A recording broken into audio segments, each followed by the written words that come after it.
আসসালামাইকুম, সবাই কেমন আছেন? আমি ভালো আছি। আজকে একটি খামারে আসলাম এটা পরিদর্শনের জন্য। ছোট একটি বাছুরের লাম্পি হয়েছিল, ওটা দেখার জন্য আসলাম। এসে ওর ফ্যাটেনিং সেটে আগে ঢুকলাম।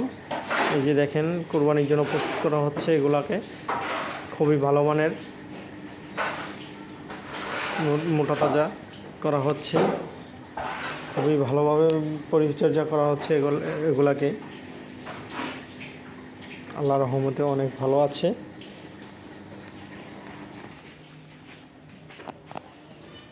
যে দেখছেন, আরেকটি সিটে ঢুকলাম।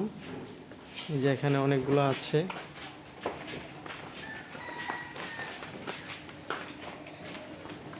এই যে এই ছোট্ট বাছুরটাকে দেখতে আসলাম, এটা লাম্পি হয়েছে।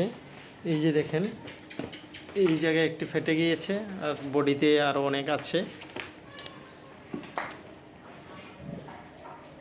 এটা হচ্ছে একটি viral disease, lumpy skin disease. এটা হলে সহজে দুর্বল হয়ে যায় অনেক, প্রায় জায়গায় গরু এই লাম্পির কারণে মারা যাচ্ছে। এটার জন্য আপনারা পর্যাপ্ত পরিমাণে যত্ন নেবেন, প্লাস হচ্ছে